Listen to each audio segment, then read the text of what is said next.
Kalau nggak ada ikan, siapa coba yang kalau ikan di pasar itu kan hasilnya dari nelayan semua. Iyalah. Ya sudah mengKTA-kan kartu nelayan itu. Ya kami mengajukan kepada pemerintah untuk dibuatkan mengajukan bagaimana masyarakat setempat, ya kan, yang tadi sangat bermanfaat bagi masyarakat kalau memang investasi itu ada keuntungan buat masyarakat.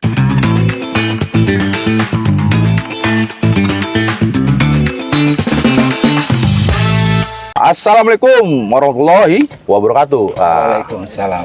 Dulur Enes Banten. Nah, kita jumpa lagi di program podcast Enes Banten. Nah, saat ini kita kedatangan tamu jauh-jauh nih, luar biasa, saudara-saudara saya ini dari Tangerang, Ya. Kang Usman dan Ya. Kang Ahmad. Kang Ahmad dari Ujung Kulon. wah, Ujung Kulon, ujungnya Banten nih kan. Ya. Nah, saya mau nanya langsung nih, Kang Usman itu dari mewakili organisasi Organisasi LPRI Delta Pos, L. PRI, PRI. Lembaga Pengawasan Reformasi Indonesia, Oh, Delta Pos. oh Delta Force. Kalau Kang Ahmad, Saya dari Fornabas, Fornabas. Forum Nelayan Banten Selatan. Oh, Forum Nelayan Banten Selatan. Ini dari nelayan dan aktivis LSM ya. Ya, Ah, Kang, ya. langsung aja saya tanya terkait dengan ini kan tema besarnya investasi. Nah, sebelum kita nanti ke investasi, saya mau nanya-nanya terkait aktivitas nih, program, organisasi, ngapain aja nih dari Delta Force dan Fornabas. Silakan Kang Hasan. Ya, memang diutus kita dari pusat ya. Kenapa dibentuk Delta Pos, pasukan garda terdepan untuk pengamanan, pemantauan, dan khususnya di wilayah-wilayah Banten. Itu pun tidak hanya di Banten ya, khususnya memang LPR ini udah membooming ya, sudah sampai nasional, termasuk di Sulawesi, Kalimantan, di Jawa Barat, Jawa Timur, itu udah ada sebetulnya. Ya alhamdulillah, kebetulan ya kami memang yang ditunjuk sebagai perwakilan untuk di Banten. Berarti sudah wilayah di mana aja? Ini berarti organisasi nasional ya untuk Ya, nasional, Delta Force. betul. Pusatnya Jakarta. Ya, pusatnya Jakarta. Ketua umumnya? Ketua umumnya Syarifuddin Tahir udah almarhum, Oh. diganti sekarang sama Brigjen Taufik. Topik ya. Ya.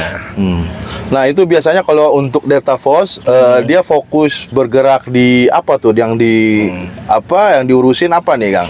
Kalau Delta Pos memang diperuntukkan khusus ya, memantau kita kinerja para pemerintah. Contoh seperti ada AK, DAU, ABT, nyampe kita kepada masyarakat. Oh, berarti seperti bicara itu. APBD, APBN. Betul. Nah, sejauh ini yang sudah dipantau lebih banyak ke bidang Yang dipantau lebih banyak ke bidang pemantauan aja. pendidikan, kesehatan. Kesehatan juga, pendidikan juga. Oh, berarti umumnya. keseluruhan secara anggaran. Betul. Nah, biasanya yang ditemukan itu sejauh ini pelanggaran APBD itu ya. lebih kemana yang kalau teman-teman Delta Force temui? Saat ini yang saya temukan ya pelanggaran itu cuman ada di ya kelurahan-kelurahan itu. Oh, di tingkat kelurahan. Di tingkat Berarti kelurahan. dana desa. Dana desa, betul. Oh, gitu ya. Lebih Iya. banyak fokus dana desa. Nah, kita ke Kang Ahmad nih. Kalau Fornabas itu Forum Nelayan Banten Selatan. Banten Selatan. Wis, mantep jauh nih, Kang ya. Iya. Di Fornabas itu program yang lagi digagas apa aja itu, Kang Ahmad? Kalau kami kan Fornabas itu kan terbentuk dari tahun 2022 itu fokusnya untuk merangkul seluruh kelompok-kelompok nelayan yang ada di Banten Selatan seperti itu. Nah, Forum Fornabas ini lahir atas kegelisahan nelayan-nelayan yang sampai saat ini belum ada perhatian dari pemerintah. Maka kami di situ hadir untuk merangkul mereka semua. Pemerintah mana itu, Kang? Kabupaten, provinsi Ya, seluruh? provinsi seluruh. Karena untuk di selatan itu memang ya belum sama sekali belum ada perhatian dari baik pemerintah provinsi maupun kabupaten seperti itu. Iya kan, selama ini kan kita punya kepala daerah baru semua itu kan? Iya, betul. Dari gubernur dan bupati ya. Nah, gubernur yang baru sendiri kan yang diurusinnya kemarin petani aja itu. Nelayannya Iya, nelayan nelayannya nggak dianggap diperhatiin. ada nggak itu? Iya. Gimana dari Fornabas tuh? Ya, Merespon itu. harapannya untuk gubernur yang sekarang ini, kami pun sama dengan petani. Kami pun di nelayan itu apa ya, pejuang gizi nasional kalau Oh, iya. dibilang. Iya, kalau nggak ada ikan, siapa coba yang apa namanya? Kalau ikan di pasar itu kan hasilnya dari nelayan semua. Iyalah. Nggak mungkin dari saya kan? Iya, gubernur kalau misalnya nggak ada nelayan, mungkin nggak bisa makan ikan, Pak. Nggak bisa jadi gubernur dia, Iya. karena nggak ada yang nyoblos. Iya. Kan gitu. Iya, betul. Terus Kang, program-program yang sudah dilakukan oleh Fornabas itu apa saja yang sekarang yang pernah dilakukan ya?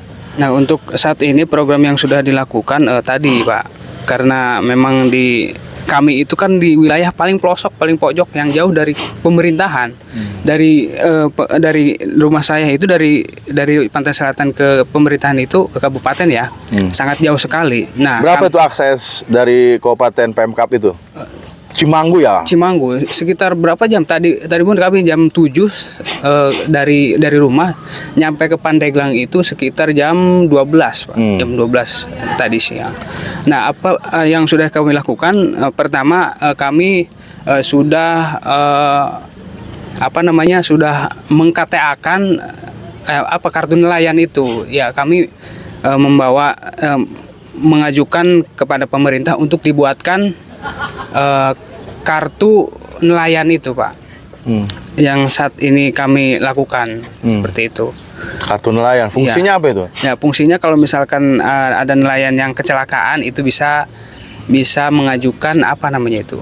Bisa mengajukan klaim. Asuransi ya, lah. Asuransi ya. Itu Seperti itu. dibuat sendiri apa sama dari Fornabas, inisiatif sendiri apa sama pemerintah itu?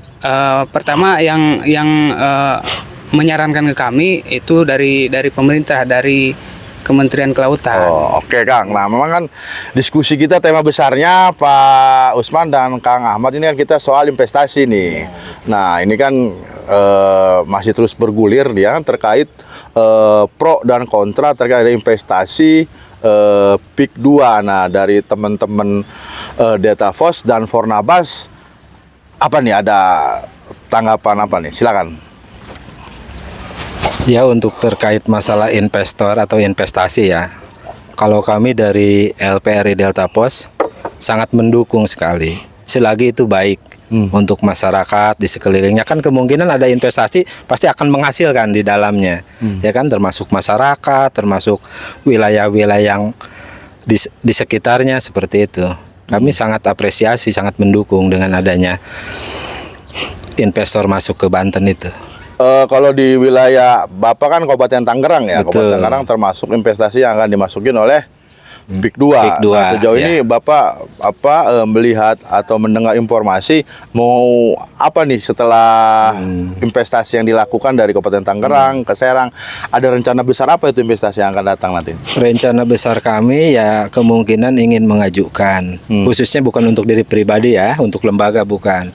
Ingin mengajukan bagaimana masyarakat setempat, ya kan, yang tadinya tidak bisa mengikuti arahan atau alur untuk bekerja di sana, bisa menghidupkan para nelayan di sana juga. Termasuk contoh umpamanya investor udah berjalan, kan seenggaknya ada masyarakat dong yang kerja di sana, bagian kuli ngaduk atau kuli panggo seperti itu. Ada peluang lah ya. Peluang betul, ada peluang masuk investor ke sini, ya di situ juga ada peluang untuk masyarakat setempat. Gitu ya. Seperti itu ya. Nah, terus harapan Bapak misalkan ketika ada investasi ini kan berarti ada kesempatan lapangan pekerjaan. Nah, Betul. menurut Bapak pemerintah itu siap kan dengan kondisi itu ya? Maksudnya kan ketika investasi datang kita sambut positif, Betul. kita setuju, Iya. dukung. Jangan sampai nanti investasinya ada kita nggak bisa ngapa-ngapain anak-anak kita nih. Iya. Nah, gimana itu, ada masukan buat pemerintah, Pak? Mungkin begini ya, sebelum investasi masuk itu kemungkinan udah ada kolaborasi dengan pemerintah, ya kan? Dan udah ada ajuan-ajuan yang harus dijalankan di sana. Dan disitulah kesempatan kami untuk membuka peluang, ya kan, kepada pihak pengusaha ataupun developer di sana. Coba kami di sini sebagai warga lembaga, coba ajaklah untuk bergabung, minta diberdayakan seperti itu. Berarti Kami sangat mendukung sekali. Selagi itu baik ya, selagi itu baik, itu real, fake untuk kita, ya kita dukung. Nah, menurut Akang teman-teman nelayan nih, investasi yang didukung itu investasi seperti apa nih Kang dari Ya. teman-teman nelayan? Kalau Silakan. dari kami kan walaupun kami memang orang jauh dari sana dari pemerintahan ya, investasi itu sangat sangat bermanfaat bagi masyarakat kalau memang investasi itu ada keuntungan buat masyarakat sekitar misalnya. Apalagi kalau PSN ya, proyek strategis nasional ya. Sudah tidak di ini tuh Iya. PSN. Oh. Sudah tidak. Oh, sudah tidak. Ya sangat mendukung lah Mendukung. ya. Kalau apalagi kalau misalkan investasi itu ada di wilayah kami sendiri. Kalau di Banten Selatan itu investasi apa yang diharapkan dari teman-teman nelayan gitu? Ya, kalau dari nelayan itu di Banten Selatan ya berbentuk investasi apa saja, yang penting ada manfaat buat masyarakat, ada timbal baliknya buat masyarakat ya. Kami sangat berharap ada investasi. Yang terpenting jangan sampai merugikan masyarakat investasi tersebut. Gitu ya. Bisa ada manfaat ya Iya. buat masyarakat. Iya. Nah, ini kan Pak Usman, belakangan ini kan ada beberapa isu-isu investasi ini kan jadi isu-isu bergeser ini ya.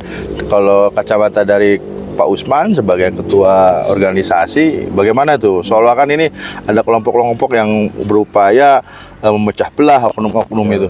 Tuh gimana tuh tanggapan dari Kang Usman tuh?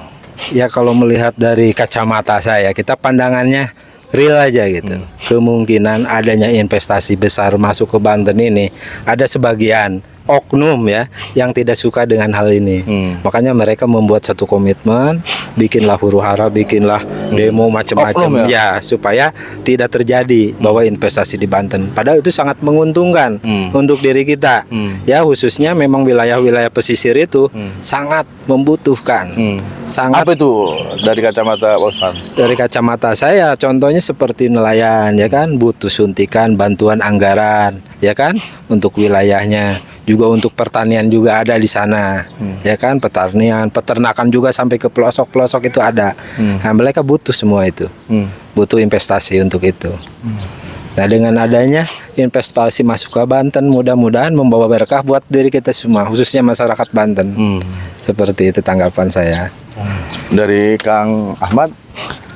Kalau dari kami sih pandangannya terkait investasi yang ada di Banten ini, terkait dan tadi pro dan kontra itu kan sudah hal yang biasa ya. Kalau misalkan kita tidak ada mau pro dan kontra ya kita mending mati aja gitu Bang. Iya. Tapi pasti ada pro dan kontra. Tetapi sejauh ini yang kami berharap dengan adanya investasi ini semua dapat dirangkul sehingga investasi itu berjalan dengan baik. Nah, manfaatnya ya buat masyarakat sekitar seperti itu. Oke, ini kan ke depan ini mau terlibat juga nih teman-teman di kegiatan Banten Pulih ya. Nah, persiapannya seperti apa loh dari teman-teman organisasi? Kalau persiapan dari kami ya, kita menjadi garda terdepan di Delta Pos untuk mengamankan siapapun itu investor yang bawa duit masuk ke Banten, itu perlu kita awasi dan kita amankan. Membantu. Karena membantu khususnya untuk orang banyak wilayah Banten. Seperti itu. Dari Akang, silakan.